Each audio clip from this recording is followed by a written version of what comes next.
Assalamualaikum warahmatullahi wabarakatuh. Perkenalkan kami dari kelompok 10 di sini untuk menjelaskan tugas riset paper dengan judul Injectable Axial Derivative Hydroxyapatite Incorporated Fibroin Alginate Composite Hydrogel for Bone Tissue Engineering dari kelas Ilmu Hayati 03.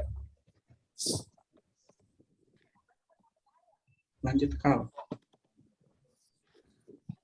Yang pertama itu anggota kelompok dari Farel duluan. Baiklah, perkenalkan nama saya Farah Talakil dengan NPM 265799011. Perkenalkan, lanjut. Nama saya Muhammad Haikal dengan nomor NPM 200648884. Perkenalkan, nama saya Muhammad Faisal Ramadan dengan NPM 264869790. Perkenalkan, nama saya Surya Abdul Qadir Ahmad Maulana dari Departemen Teknik Mesin UI 2020 dengan nomor NPM 200648230. Ya, sebelumnya di sini saya akan menjelaskan mengenai perkenalannya dulu ya, introduction. Nah, jadi yang pertama ini saya akan menjelaskan tentang rekayasa jaringan. Rekayasa jaringan itu apa?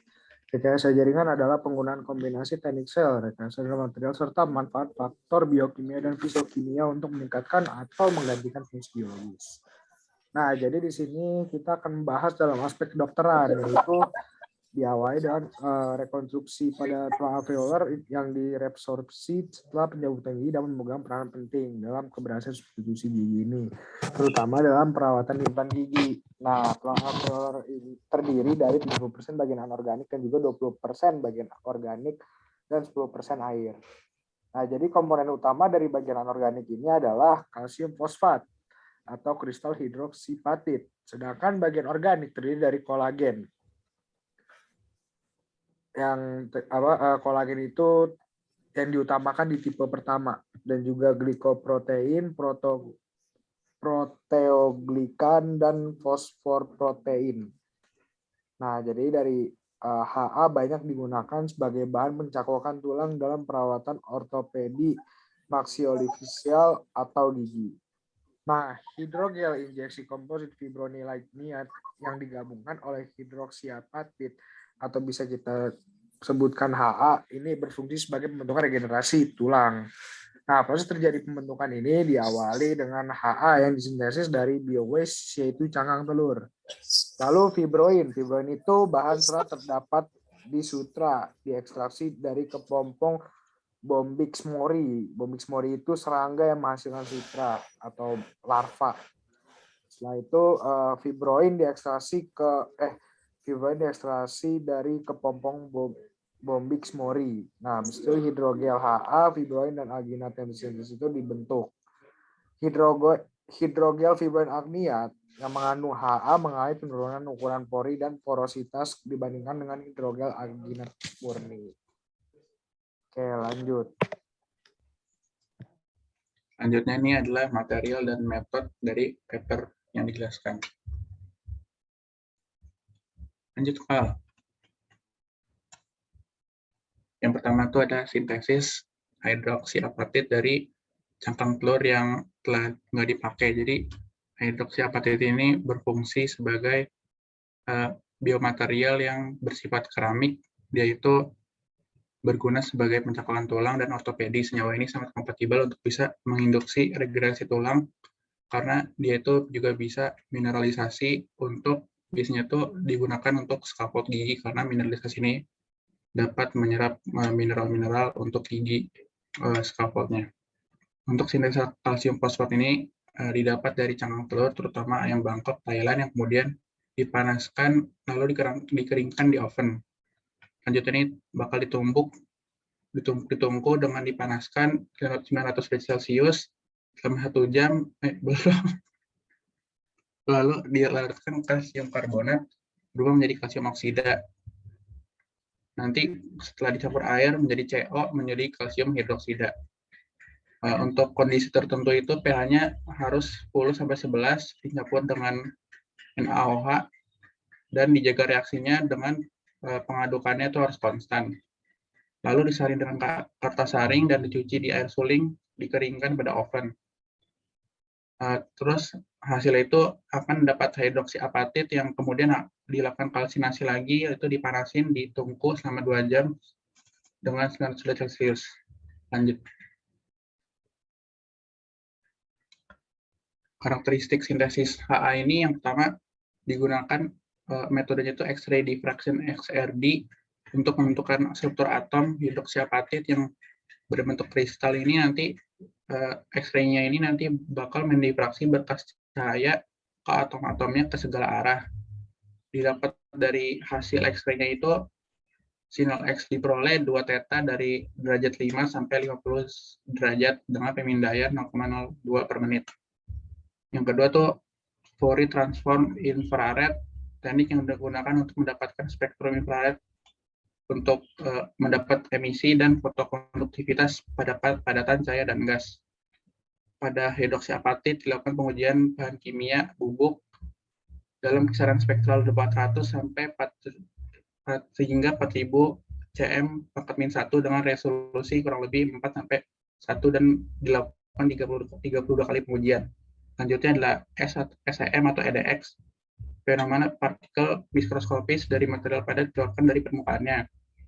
Untuk analisis EDX dilakukan sputtering dengan lapisan film karbon setebal 20 meter menggunakan 9 kV dengan resolusi 1 meter dan dilakukan dengan masing-masing sampel.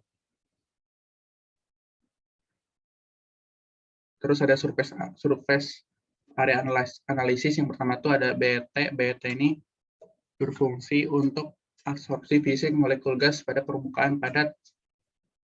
Penting untuk pengukuran luas permukaan fisik buatan, itu ilustrasinya yang kanan, jadi ada relative pressure sama volume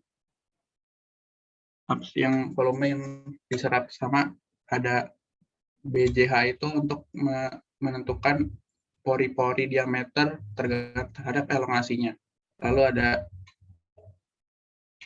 ada LDE atau untuk mengukur metode zeta partikel dengan laser Doppler instrumen elektroforesis. Lanjut. Lalu untuk preparasi dan karakteristik silk fibroin ini dari kelompok ini dari Bomix Mori, lalu dilarutkan Na dengan 0,2 molar selama 30 menit untuk dekontaminasi supaya racun-racunnya itu hilang dulu, kemudian dibilas bersih dengan air ionisasi dan dikeringkan pada temperatur dalam semalam.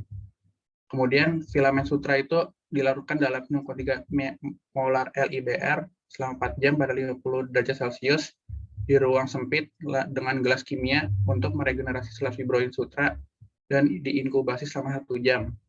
Hasilnya itu menggunakan 12.000 sampai 14.000 DA membran silulosis selama 4 hari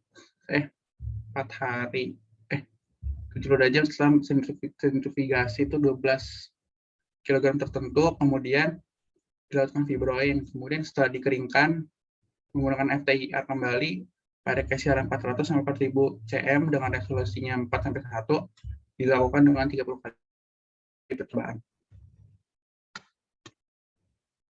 Lanjut. Kemudian untuk menyiapkan hidrogel berbasis alginat ini untuk mendapat berat HA sama berat HA-nya itu nanti kita untuk ngetes itu dengan menyiapkan hidroksi berbasis alginat. Lalu kemudian ada hidrogel fibroin alginat yang digabungkan dengan HA yang disintetis dari kulit telur dan bubuk HA, pH larutan alginat, fibroin alginat, dan dari 1 sampai 2% berat HA fibroin alginat sekitar 5,6, sedangkan larutan HA fibroin alginat yang diturunkan dari kulit telur sebesar 1 sampai 2% berat sekitar 8 sampai 9. Kemudian mengenai HA yang telah tercampur sama fibroin hidrogel itu, yang pertama untuk mendapat morfologinya itu dengan metode mikroskop SEM Quanta 250 untuk mendapat fraktur dilapisi dengan emas menggunakan alat sputtering dengan diamati dengan 20 kV. Gambar morfologi dievaluasi dengan perangkat lunak SMA Core 4.0. Lalu menentukan reflektansi total yang dilakukan Fourier transform untuk mendeteksi bahan kimia komposisi pada bubuknya itu direkam dalam kisaran 650 sampai 4000 cm dengan mengambil frekuensi percobaan 32 kali. Yang ketiga itu mendapat perilaku termalnya itu dengan alat kalori ether per minute diferensial. Di sini ya, suhu yang dapat kita dapat itu suhu transisi, itu leleh, kapasitas panas spesifik. Kemudian untuk untuk menentukan thermal itu turun atau enggak tuh kita memakai thermogravimetri dengan sampel dipanaskan dalam gas nitrogen. Lanjut. Lalu untuk menghitung porosity itu mengenai V1 dan V3 dan V2 itu, kalau V1 itu kondisi etanol pada awal, kalau yang V2 itu kondisi etanol pada setelah dikeluarkan dari silinder, kalau yang V3 itu volume etanol yang diukur setelah dikeluarin, kalau V2 itu volume totalnya. Jadi V1 kurang V3 dibagi V2 dikurang V3 ke 100%. Kalau Swelling behavior itu untuk menentukan rasio atau sifat dia bisa menyerap air. Jadi di sini dikeringkan hingga beku, direndam dalam rotan buffer, dikumpulkan setiap 1 jam datanya, lalu kertas saring itu kita saring dengan kalau kelebihan air dan berat basahnya diukur menggunakan derajat elektronik. Hidrogel direndam dikeringkan dalam oven udara panas pada suhu 50 derajat Celcius selama 30 menit. Percobaan dilanjutkan sampai laju penyerapan air atau rasio penyerapan air itu konstan. Rumus Swelling itu adalah berat basah dikurangi berat kering dibagi berat kering ke 1%. Lalu ada metode in vitro degradasi itu untuk melihat setiap detik waktu sampel dikumpulkan dikeringkan pada suhu 60 derajat Celcius lalu ditimbang. Kemudian ada compressive mechanical test di sini untuk menguji kompositivitas itu mengenai uji tekannya dengan mesin uji universal, lalu hidrogel diberi beban 5 kN dengan laju regangan 1 mm per menit. Lalu dengan tes alkalin ALP activity assay dengan SLMC3T3S1 selama 5 kali kultur, dibilas dengan PBS dan sel dilisis dalam larutan basal lisis, kemudian diinkubasi dalam 2 mg in vitrogen selama 15 menit untuk menghentikan laju reaksinya mencampur 50 mmol NaOH. Lalu protein dievaluasi menggunakan uji asam bichinchonik. Lanjut. Nah, yang terakhir ini adalah statistik analisis. Di sini menggunakan uji statistik varian atau satu arah atau ANOVA dan uji Tukey digunakan untuk analisis post hoc untuk mendapat P-nya itu kurang dari 0,05 menggunakan statistik perangkat lunak SPSS. Semua percobaan dilakukan di rangkap 3, semua reagen kimia memiliki tingkat analitik dan digunakan tanpa pemurnian lebih lanjut. Lanjut. Baik, berikutnya di hasilnya atau result. Yang pertama, hasil dari HA sintesis berdasarkan hasil evaluasi spektrometri FTIR dan XRD. Jika dibandingkan dengan puncak HA komersil, pola difraksi HA yang disintesis kurang lebih sama atau serupa. Selanjutnya dengan analisa SEM EDX yang mengevaluasi morfologi dari permukaan HA sintesis, peneliti mengukur besar partikel dengan difraksi laser, didapat kesimpulan bahwa bentuk dan ukuran HA sintesis dengan HA komersil serupa. Dilakukan juga analisa luas permukaan, ukuran dan volume pori HA yang disintesis dengan menggunakan pengukuran gas N2. Diketahui bahwa ukuran HA yang disintesis dan cangkang telur lebih kecil dari bubuk komersil. Adapun luas permukaan HA sintesis lebih besar dibanding HA komersil. Begitu juga dengan volume pori HA sintesis yang lebih tinggi, namun ukuran pori lebih kecil dari HA komersil. Dapat dilihat dari gambar di bawah, puncak atau peak yang serupa dari silk fibroin antara HA sintesis dan komersil pada panjang gelombang 1630 sampai 1650. Lanjut.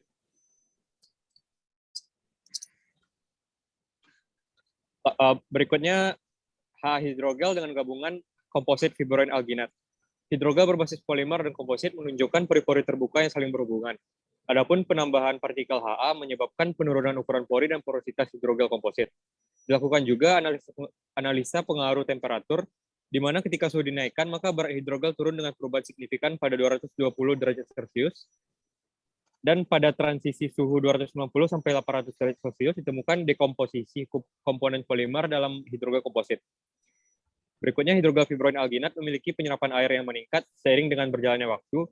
Lalu diukur juga kekuatan tekan atau compressive strength, di mana penambahan fibroin meningkatkan modulus ion HA, sementara penggabungan partikel HA menurunkan kompresi modulus. Dapat dilihat tabel yang sebelah kiri bawah, ada tingkat porositas dari tergantung besarnya pori dan hidrogelnya. Lalu tabel berikutnya tabel uji tekan atau compressive strength.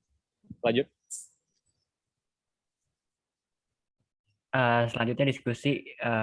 Ini saya membuat poin-poin yang dimana sudah mencakup dari isi diskusi yang dari riset paper yang saya sudah baca. Yang pertama, penelitian ini membuat hidrogel injeksi dari natrium alginat diperkuat dengan fibroin dan digabungkan dengan HA yang berasal dari kulit telur. Terus poin kedua, cangkang telur atau eggshell merupakan sumber kalsium yang melimpah, yang dimana hasil HA berhasil disintetis dari cangkang telur atau eggshell dengan menggunakan pengendapan kimia sederhana. Poin berikutnya, analisa unsur menunjukkan bahwa HA yang disintesis dan komersial terdiri dari Ca atau kalsium, P, dan O, yaitu oksida dengan rasio Ca per P masing-masing 1,94 dan 1,99. Poin selanjutnya yaitu peningkatan rasio Ca per P kemungkinan terkait dengan adanya senyawa kalsium fosfat lain dalam proses produksi HA seperti brucite dan kalsium karbonat.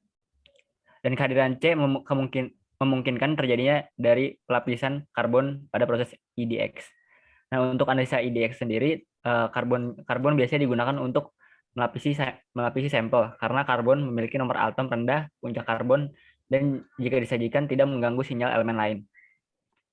Terus selanjutnya, poin selanjutnya, sinyal pemotretan pada kisaran 1026 cm pangkat min 1 yang terdeteksi dari HA yang disintesis juga mewakili pembentukan gugus PO4 3- dalam struktur HA. Ini menunjukkan bahwa teknik sintetik HA mampu menghasilkan lebih banyak fungsi daripada yang disajikan dalam produk komersial. Ini poin berikutnya salah nih, harusnya ini ya sama aja sama yang atas. Jadi lanjut aja.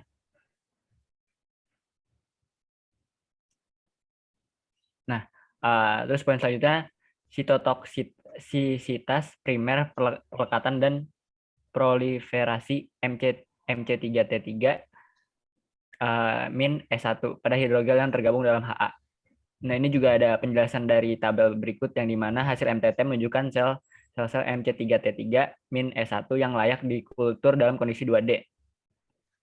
Terus poin selanjutnya, hasil resazurin menunjukkan sel MC3T3 S1 yang layak dikultural dari kontrol 2D, ya, hidrogel murni dan hidrogel HA.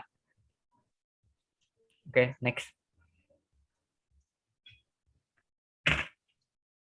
Nah, 30 sampai 32 derajat dalam HA yang disintesis mungkin merupakan kehadiran fase lain dari HA seperti monetit atau dikalsium fosfat anhidrat dan kalsium hidrogen fosfat hidrat yang mungkin karena transformasi CaO yang tidak lengkap selama proses kalsinasi saat menggunakan presipitasi kimia diikuti oleh kalsinasi pada 900 derajat Celcius.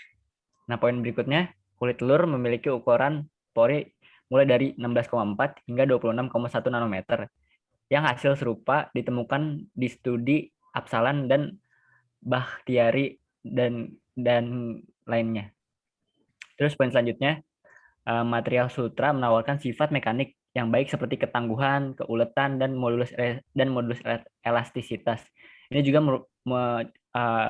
material tersebut juga memiliki biokompatibilitas yang baik dan biodegradabilitas yang baik. Sifat-sifat ini memungkinkan penggunaan sutra dalam regenerasi jaringan, terutama di lokasi yang membutuhkan fungsi penahanan beban seperti vaskular atau jaringan tulang. Nah, ini ada ulat sutra Bombyx mori yang dipilih sebagai sumbernya dari fibroin. Serat sutra yang dihasilkan dari spesies ini memiliki kekuatan tarik dan modulus Young yang tinggi. Terus poin selanjutnya, alginat adalah kopolimer biner tak bercabang dari asam uronat 1,4D men atau M dan asam L-gluronat atau G. Rasio M dan G dalam mempengaruhi kekerasan alginat. Rasio M yang tinggi menghasilkan alginat lunak, dan tahap gelasi tingkat alginat. Oke, next. Nah, poin berikutnya, alginat dapat ditransfer ke gelnya tahap ketika bereaksi dengan Ca2+, yang dimana membentuk gel irreversible dalam air dingin. Terus poin berikutnya, 3 bagian penting yang terlibat dalam rekayasa jaringan yaitu perancah atau scaffold, sel, dan agen pensinyalan atau faktor pertumbuhan.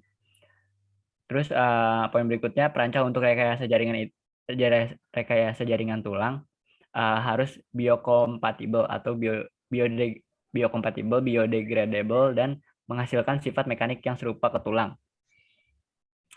Poin selanjutnya, hidrogel fibroin alginat yang disiapkan memiliki ukuran pori pada kisaran 89,25 plus minus 20,7 meter. Meter apa nanometer ya? Kayak nanometer seharusnya. Dengan porositas 80% ketika HA dimasukkan ke dalam hidrogel, ia menempati ruang dan karenanya mengurangi pori-pori ukuran dan porositas. Terus poin selanjutnya terlepas ukuran pori yang mengecil kurang lebih 54,86 plus minus 23,73 hingga 82,53 plus minus 25,23 meter. Masih sesuai untuk osteoblast dengan ukuran diameter sekitar 20-50 nanometer. Ini harusnya nanometer ya. Termogram TGA dilakukan untuk menyelidiki efek polimer pencampuran dan penggabungan HA pada perilaku termal hidrogel. Temuan ini menunjukkan bahwa HA fibroin alginat menunjukkan stabilitas termal hingga 250 derajat Celcius. Next. Selanjutnya untuk poin berikutnya, hidrogel menunjukkan perubahan volume dengan pembengkakan atau transisi fase dari fase gel-gel. Terus poin berikutnya, NS tingkat pembengkakan hidrogel yang digabungkan dengan HA menurun dengan meningkatkan kandungan HA.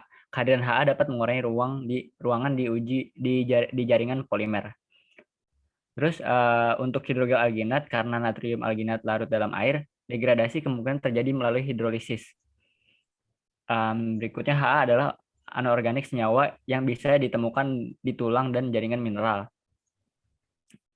Poin berikutnya, ditemukan bahwa peningkatan konsentrasi HA menyebabkan penurunan modulus Young hidrogel.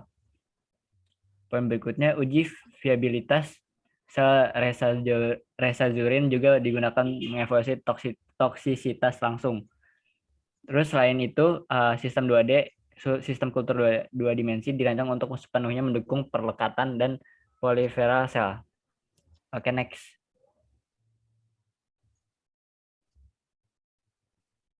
Nah, ini di bidang gigi, perancah biomaterial atau scaffold memainkan peran penting dalam tulang regenerasi jaringan.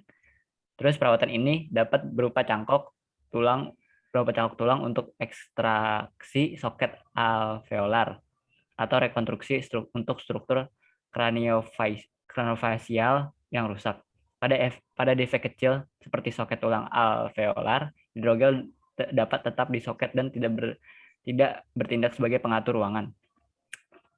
Terus poin berikutnya, hidrogel akan terdegradasi dan partikel HA di dalam akan perlahan dilepaskan ke situs bedah dan mempotensikan mineralisasi.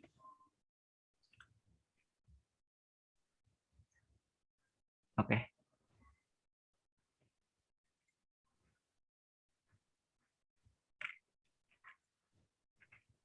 Ya, sekian dari kelompok kami. Bila ada kesalahan kata mohon dimaafkan. Maka saya akhiri mewakili kelompok kami juga. Assalamualaikum warahmatullahi wabarakatuh.